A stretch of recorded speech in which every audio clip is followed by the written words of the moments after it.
Welcome to the CMO Chapter podcast, where we dive deep into the dynamic world of Chief Marketing Officers.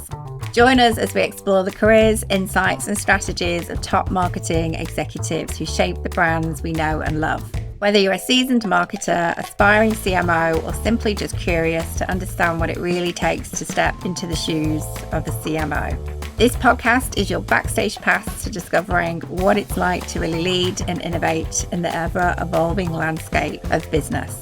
Stay tuned as we uncover the stories of the visionaries behind the brand.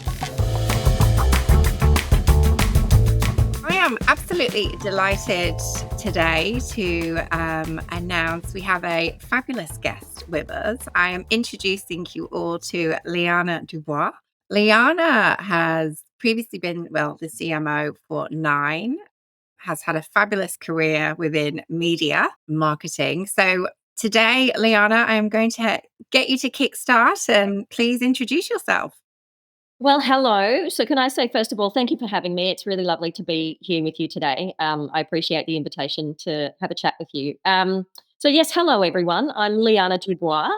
I have spent 25 years for all of my sins in the marketing, media and advertising industry. I've worked inside some of the country's largest media players, including most recently the Nine Entertainment Company. For anybody who's not familiar with the Nine Entertainment Company, it is the media organisation that's a big house of brands that includes Channel 9 and all of its television shows and ancillary channels. It includes the publishing mastheads of the Sydney Morning Herald, The Age, the AFR, Brisbane Times and WA Today. It also includes the radio stations of 2GB, 3AW, 4BC and 6PR, and also marketplaces like Drive and Domain. Nine is also the whole owner of the subscription video on demand service Stan. So I am the former Chief Marketing Officer of Nine. I spent roughly 12 cracking years at Nine. I've seen in that time 4 different CEOs, 4 large-scale M&A integrations with MI9, the Fairfax business and Macquarie, to name sort of 3 of the biggest ones.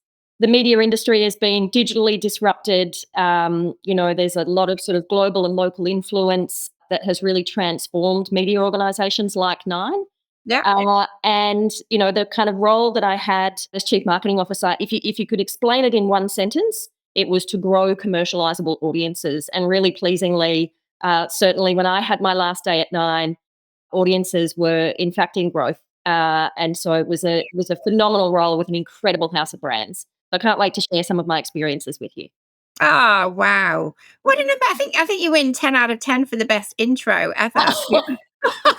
It might be the media training. When you've done 25 years in media organisations, you tend to be able to tell a story. I was going to say, you're telling it really well so far. 10 out of 10. Thank you. So I'm curious you've done a hell of a lot, haven't you? You really have. And I feel like you're a master at, sailing the ship. Let's just say that, and a big one to say that. If we go back to the later stages of your career, so I did dive a little bit back and we go back to sort of your first media role was with B105 FM as a marketing and promotion coordinator. That is correct. Back then, we've got younger Liana who's still, finding her feet and learning. Did you always have your sights on? Have you always had that drive and ambition to get to that top spot? Or is that something that naturally, as you just became more experienced, you got more confident and just went for it? That's a really wonderful question. If I cast my mind back all of those years, of which it is sadly many, I think I always had the ambition and the drive. I always knew I've always been somebody who's motivated to leave things better than I found them. I've always backed myself to a certain degree to be able to achieve really great things. Mm-hmm. My kind of philosophy in life has always been to learn, laugh, and leave a lasting impact. And so I think in those early days, I always had the ambition and the motivation, but I didn't really know what it looked like. I didn't know what the title was going to be, or I didn't know what organisation it was going to be in, or anything like that. Yeah. I had absolutely no intentions originally of landing in the media industry. So when I was at B105 in Brisbane radio station, I was studying marketing at the time. And I was living in a share house actually in Highgate Hill with some girlfriends from high school. They were studying, I was studying. And arriving to that share house, which was a rental, obviously, because we were lonely students and couldn't afford Cool. to live anywhere, except in this very, very downtrodden unit in Highgate Hill. To that unit was there were a couple of publications being delivered, which were the glossy magazines, the big glossy magazines, Mm. more for AdNews and B&T. Mm-hmm. And I realised that this is not my finest hour because I believe it might be illegal to open other people's mail. But at the time, I didn't realise. And so I opened the former occupants of the house, who clearly these publications belong to. I opened their mail and I started reading news and B&T. And I had always thought to myself, studying marketing, I would end up in a, B2C brand. Mm-hmm. Actually, possibly, as I was reading AdNews and B&T, I found the creative industry really interesting.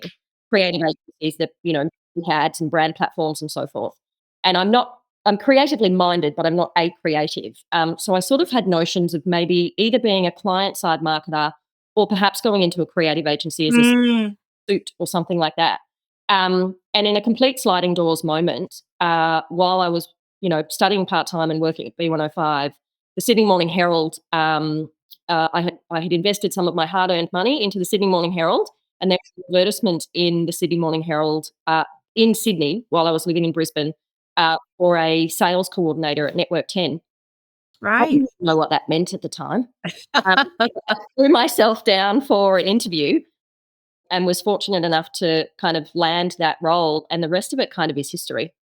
Gosh, isn't it funny sometimes that serendipity moment where it's, all of a sudden it's like you see the right role at the right time. And I mean, back then I agree. I mean, I remember applying for my first job and I think it was on a paper, we see it in a paper and you laugh now and you're like, oh God, we're now in this jungle of applying for everything online. Completely. Yeah, and I'm not sure which one's better, to be honest with you. Yeah. Exactly right. Exactly. So, can you describe to me? I mean, we sort of fast forward, and you've got this top job, CMO at 9. It's a massive organization with so many different, attribute segments within that. I mean, you must have felt like you were constantly in one ginormous busy kitchen, and it's just going back and forth and jumping on this and jumping on that. Can you describe to our listeners? And I don't know if there is really a typical day in the life of Liana Dubois, but what would that look like? I mean, your typical sort of day, like when you were in that, that thriving moment in that role. So again, another really great question. You are right. No 2 days are ever the same in a role like that. You know, that organisation is a matrix organisation. It's, as I said, it's a house of brands. Think of it kind of like the Unilever for media. Yeah. Uh, Yeah. you know, it's standing as a marketer inside that organisation. You are standing up multiple campaigns every single year at pace. Um, the media industry moves quite quickly anyway. So over 25 years, I've kind of honed the ability to take on a lot and be able to move things through and progress things very, very quickly. But the biggest thing for me as the CMO was, what am I going to spend my time and energy and intellectual property on today that is Mm. going to progress the business strategy? So any good marketing strategy is there to deliver the company's business strategy, and it's a growth strategy typically. When you're a CMO for a house of brands, you cannot love all of your children equally, sadly. So you have to love those children that have the greatest contribution to business and Mhm. the opportunity to grow. And Mm. that is Mm. what is going to create that long-term sustainability for that particular business. So, I would invest the vast majority of my time and energy into those two things: largest contribution to business, which in Nine's business was the television part of the business, and biggest opportunity to grow, which is growth businesses like Stan, like Domain, etc. But there is no typical day. What I will No. constantly do, I had a little Post-it note actually stuck on my, computer screen just to remind me at a moment's notice, if my job is to grow commercializable audiences, what am I going to do today that Mhm. was on that? Um, and I think, if I go back to, any good marketing strategy is there to deliver against the business strategy, being really clear on what that strategy is, Mm. the vision for the organization is, what's that lighthouse kind of that everybody's heading towards, and painting, in terms of leading a large team inside that organization, painting a picture and a vision and a strategy that the team can rally around, can understand how they contribute, and therefore can help deliver towards that business strategy. Yeah. Yeah. Yeah. Excellent. It's a bit of a, I guess my next question, it's an interesting one. And I ask this because a few CMOs have actually shared to me that, in their roles, they've actually felt occasionally quite lonely because, you're at the top of your game and, there's a lot on your shoulders, and the decisions that you make, in some cases, they are going to not implement, sorry, the wrong word, affect potential, other people's roles, other people's jobs, job security. There's a lot of pressure that comes with that. So have you ever felt that? I mean, a lot of people answer that and goes, well, it depends where you work. And I guess that's right. But I'd love to get your thoughts on that.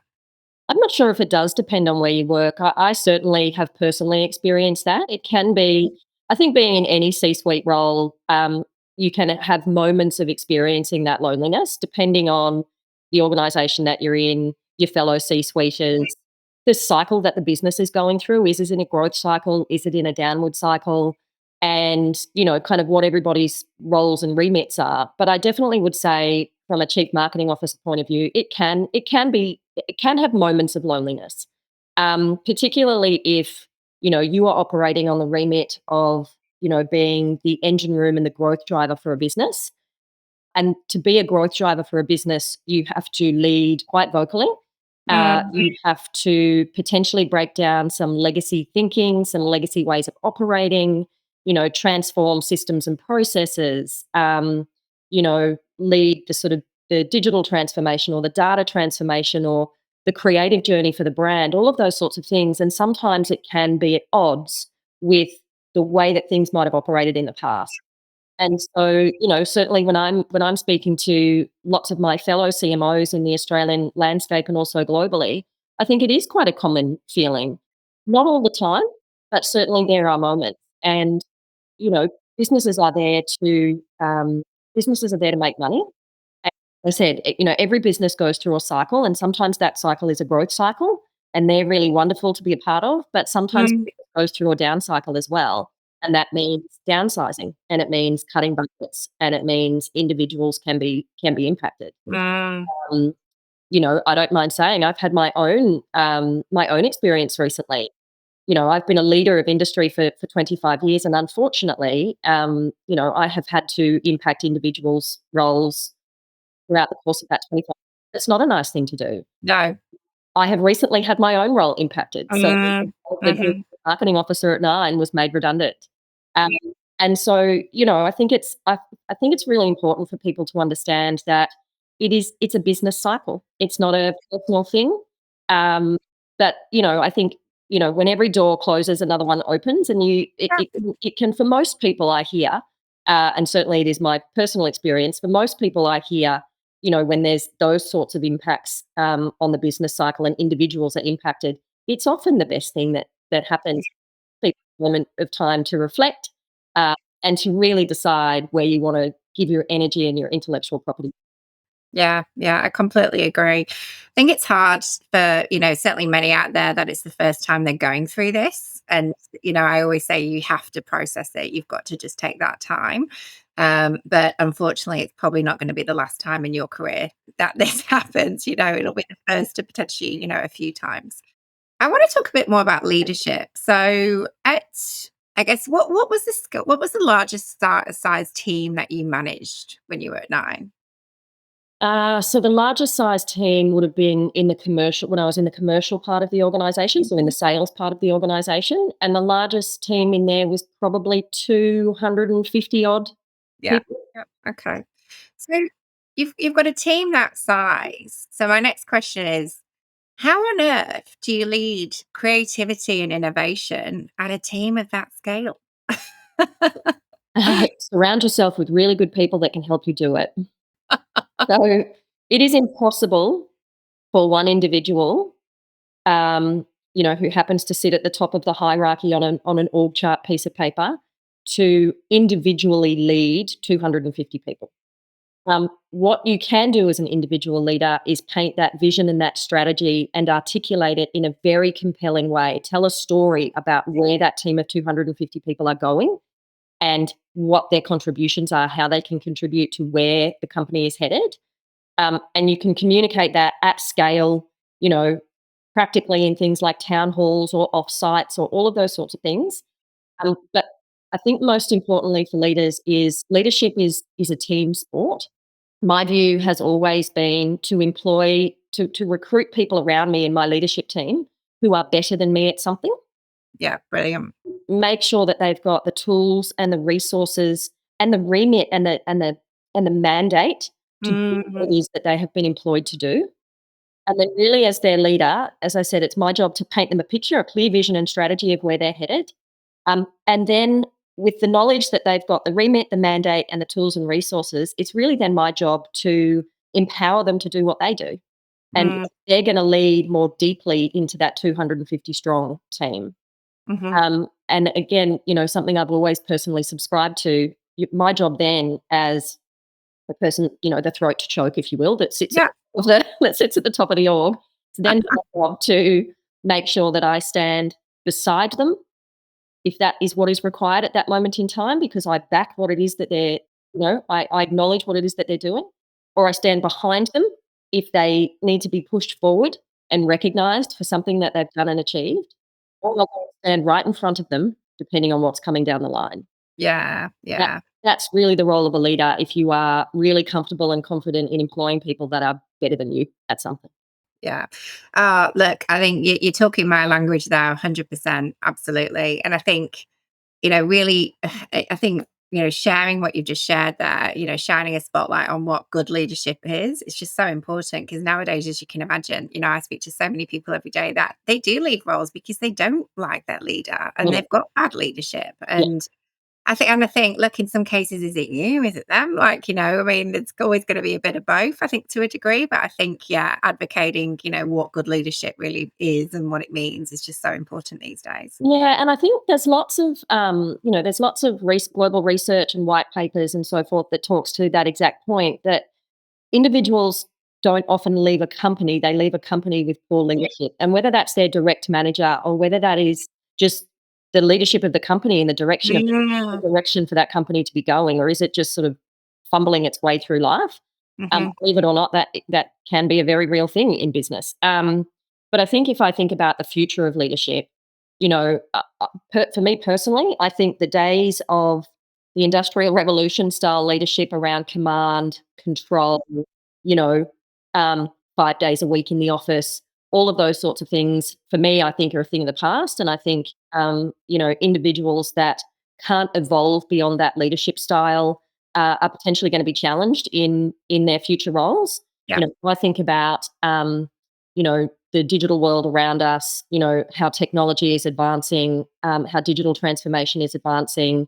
I think the more digital we get, the more human leadership is actually going to be required, because the skills are going to be needed to lead people and get people through the next generations of work. I think it's much more ethics-based, empathy-based, true leadership. I think about, there's a whole pile of kind of competing forces right now. I've talked about the digitization of the world, but if I also think about the rise of governance inside corporate entities, the rise of the expectation that the fiscal success of an organization will not be to the detriment of people and planet. I think about the rise in corporate risk around things like your team members' mental well-being, things like psychological safety in the workplace, all of those sorts of things. I think the leadership, the fundamental leadership capabilities of leaders that can get the next generation of people through the workforce is going to look so different to that command and control era. 100%. Yeah, absolutely. Absolutely.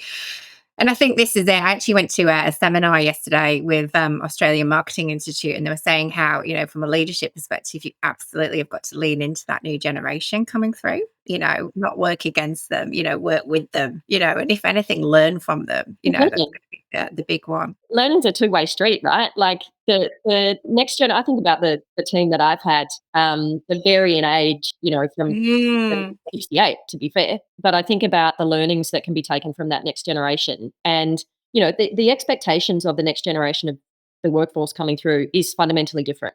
I'm a Generation X. I was raised by a boomer, but, I've got Gen Zs, Gen Ys, soon to be alphas, com- yeah, yeah. coming through. And their expectation of their leadership, of their business, and of their place in that business is really, really different. But they are the next generation workforce. Like they're the ones. There would be very little point in me as a Gen Xer who was raised by a boomer going, well, but this is how we led in the past. Mm, mm. People that you're going to be leading are different. Yeah, 100%. Absolutely. Yeah, absolutely. I guess it kind of dovetails nicely into my next question. What skills, if you were talking to someone who was, say, a marketing manager, they're at that sort of, I'm going to say more junior marketing manager, maybe it's the first time they've got into a leadership role and they're really ambitious and one day, are hoping to get to GM or whether it be CM level role in the future. What skills would you say to them that they really need to be focusing on, or what advice would you say? If I go back to my career back then, even I guess that's another question, but we'll stick to the original one for now that I just asked, so I'm not confusing you. But what skills would you say that specific marketers need to be focusing on right now to be able to stay ahead of the curve? So I do think ensuring that you are a marketer who is educated in the fundamental craft, the academic craft of marketing, I think is incredibly, incredibly important. And I would remind everybody that the academic craft of marketing, certainly when I was taught it, has 4 Ps, Hmm. not just one, the promotion one that comes at the end. But I think it's really, really important that every marketer is actually educated in the academic craft. And if you're not, go and find courses. The Australian Institute of Marketing is a great place to be from an education point of view. ADMA, which is the data-driven Australian Data-Driven Marketing Association, has some great training courses. Go and get yourself upskilled if you are not formally educated in the academic craft. So let's assume that everybody's got the fundamentals. Then I think there's some really important places for every marketer, no matter your seniority, to focus your attention. One is around human behavior. So actually understanding whether you've got a bachelor in it or not, it doesn't matter, but actually understanding what motivates and drives human behavior. Because as a marketer, you should be the oracle of the consumer and of culture. You need to understand how consumer behavior, how human behavior is changing over time from both a consumer point of view, but also your team. So human behavior and like psychology, it is a really important one. The second I would say is keeping abreast of changes in the ethical environment that we're all operating in. Hmm. So I think the rise of the chief ethics officer is going to be a thing over time. Okay. This idea, particularly as the digital world continues to Yeah. evolve, Yeah. things like data privacy, Privacy. Absolutely. Yeah. and all that kind of stuff. Be really, really clear. Just because we can doesn't mean we should. And so, what Hmm. around the decisions that marketers are making? Hmm. Um, Hmm. that probably dovetails quite nicely into kind of data and technology. I think Hmm. maintaining relevancy and keeping up to pace as best as you can, notwithstanding nobody's an expert in everything, but keeping up to pace with the advancements in technology, data, yes, generative AI, whatever the next thing is. Wouldn't be a podcast if we didn't say Gen. But like keeping up to date with what those changes are going to mean and recognizing if you've got a blind spot, plug Mm, somebody in that can fill that blind spot for you. Um, but yeah, probably relevancy is the biggest thing that I can say in that data and technology space is maintaining your relevance. yeah, I think you've nailed that. I would say, I think, yes, you're right. We have to, of course, mention AI, but I think, the question I get asked is, what about AI? Is it going to take over our jobs? And, we're going to create panic here. And it was interesting. I was chatting to a lot of people yesterday at the AMI conference, and I was saying, it's more about actually knowing how to use it. If you know how to use the tech, like, still need an adult in the room, still need a human, it's just being able to like understand, and this to your point, really be up to date on those, emerging technologies. Yeah, it's going to be just super powerful. Yeah, look, I personally see Gen AI as a tool in the kit bag of every marketer.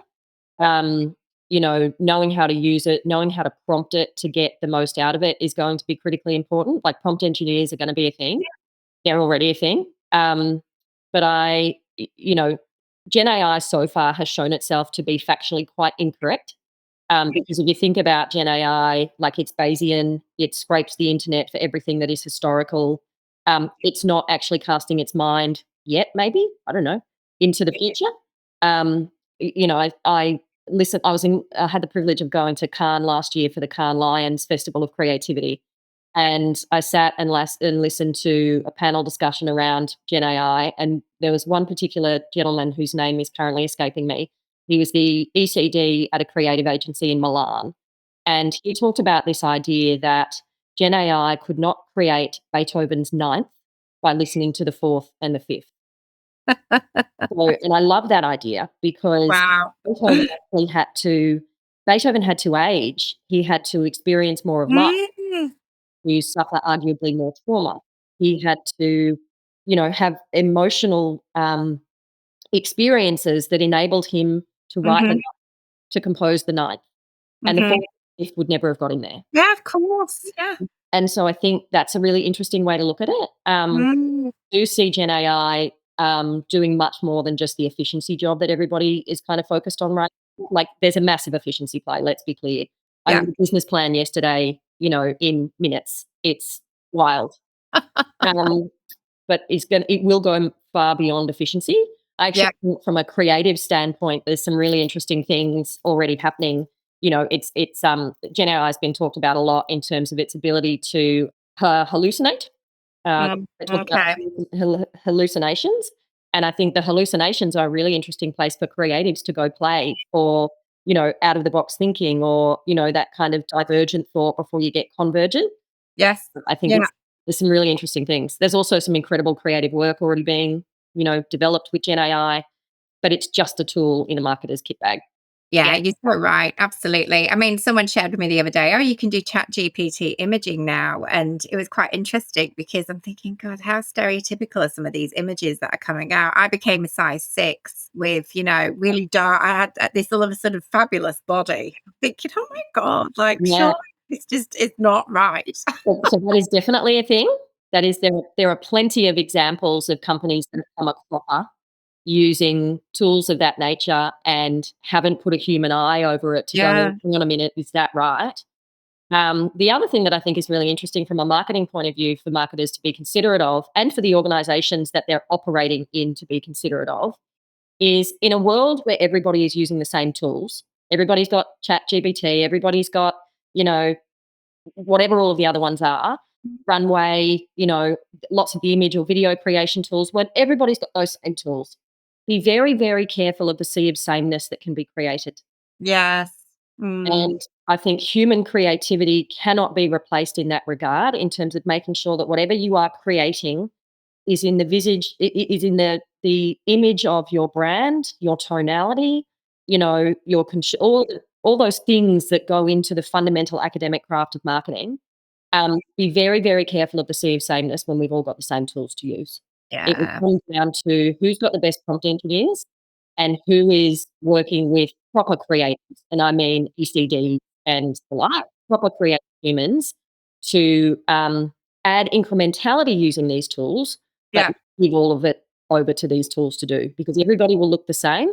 There will be too much content in the market. It'll just be a wash and it won't cut through to consumers. It won't be distinctive. It won't be differentiated. It will all come out looking the same. Funny little cats with bright bunny eyes. And thousands of them. We don't want Thousands of them. that. Yeah. Yeah. When I love it. When you look back at your career, is there any advice that you would give that I don't know, say we're going to pick an age, 28-year-old Liana. Is there any advice that you would give back that person, or say, I wish somebody had told me back then this, and yeah, moving forwards now, that's a lesson I'll probably learn, later down the track. So I talk about this one a lot, and this is very much still a lesson I'm learning. And I think this is going to be a lifelong lesson for me, to be honest. Um, I would love somebody today, and to my 28-year-old self, to be able to help me to consciously and constantly be aware of the pitfalls of assumption. Mm. So there's that little saying, assumption makes a out of you and me, or to assume makes a out of you and me. I am still learning how to not assume that everybody is on the same page and has the same understanding. Okay. And I think it's Yeah. particularly relevant from a marketing point of view. Marketing today remains, for whatever reason, um, a mostly misunderstood academic craft. Mostly Mm-hmm. misunderstood in terms of its ability to influence business strategy. And as a consequence, I think there can be a real pitfall and a real trap for marketers who assume that everybody in their organization, including at the C-suite, by the way, Yeah. that Yeah. everybody inside their organizations understands what marketing is and does, and appreciates that it's a strategic craft whose purpose is to help business grow. Mm-hmm. Um, I can't, again, it was the second post-it note that was on the bottom of my computer screen. It's not assume, and to remember that, you've got to take people on a journey. And some of that actually is education based, to educate people in why it is that you think that that's the gap in the market. Here's how we would orientate ourselves around that. And then here's how we would develop a comm strategy to kind of support that. Mm-hmm. Mm-hmm. Um, so that is my, so to assume is my lifelong lesson. Mm-hmm. Um, the only other thing that I probably would add to that is, and this is probably particularly to the younger generation coming through, or to rising stars and rising leaders, never stop believing in yourself. There will Mm. be countless individuals through your journey who sadly will try to get you to Yeah. believing in yourself and stop believing in, what is a great way to progress and a great way to move forward and all of those sorts of things. However, you need to, wrap bubble wrap around yourself to make sure that your confidence and your self-worth and your self-belief does not waver. Find a way to do that. Yeah. Yeah. Because careers are long, right? I'm Mm. nowhere near the completion of mine, but I've done 25 years already. Yeah. And I can tell you there are countless people who will champion you. They will fill your cup. They will, help elevate you into lots of extraordinary opportunities. And there are countless people who will not. Yes. And so surround yourself with people that do the first, Mm. and build a shield, or a flak jacket or a helmet or whatever you need to visualize. Marketers are all visual creatures, and do not let the shakers shake you. Yeah, that's fantastic. Oh my gosh, I'm so glad you shared that. It resonates with me actually personally, because I think there's always going to be people out there that they don't want you to succeed, Yeah, and that's it. and it's horrible. Like, I mean, I'm somebody that personally has always had my glass is always full. Always positive, always very optimistic, and I think, luckily in my job, I actually do get to meet, a lot of people like yourself, and, other people that I would say are very similar, and they want to do the right thing by people. But you're right, as you climb that ladder, especially, it can get cutthroat, Yeah. it's difficult. Yeah, it can, and I like to think, and maybe this is too utopian. I'm an optimist by nature, and sometimes can border on utopian, but I like to think that the vast majority of humans are decent humans. The unfortunate realities, particularly of corporate life, is that, when there's only a certain amount of jobs, and particularly if businesses are going through a downward trend, is often when it can occur. Or if there's poor leadership, if there's no strategy, there isn't a vision that people can rally around and work out what their contribution is to that. And in particular in corporate, where you've got a lot of influence, you've got a lot of money, and you've got human beings who aren't perfect. When you Yes. put those three together, it can be a heady cocktail of things like self-preservation and patch protection and all those sorts of things, right, which don't necessarily come from a place of malice. Sometimes they do, but most of the time they don't come from a place of malice. It just comes from that place of, needing personal security. Yeah. But that unfortunately can lead to behaviours where shakers are going to shake. And it's up to you as an individual to not let them shake. Yeah. Or do what Taylor Swift says and shake it off. Shake it off. Shake it off. Shake it off. Yeah. Oh dear. Well, look, Leanna, thank you so much for your time. You're so welcome. I feel like I could chat to you for like another hour. That'd be kind of fun. Maybe we should. We don't have to do it on a podcast. We could do it over rosé. Oh, and I never say no to a rosé. Oh, love it. Thank you so much for your time. It's been so interesting. And I know there's going to be a lot of people listening to this that are just going to be, the big light bulb moments are going to be shining. I've got no doubt. Absolute pleasure. And again, thank you, Lucy, for the invitation. I've really enjoyed talking to you. And if any of your listeners want to reach out to me personally, you can find me on LinkedIn and you are more than welcome to. My metaphorical door is always open for a chat. Oh, that's brilliant. Excellent. Thank you. Remember, the road to CMO isn't always linear. It's filled with challenges, decisions, and moments of transformation.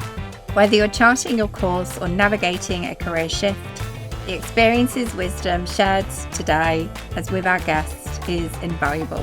Thank you for joining us. Keep dreaming big, keep pushing boundaries, and remember that your journey towards becoming a CMO is as much about the destination as it is about the growth you experience along the way. Until next time, continue to innovate, evolve, and carve out your path to CMO.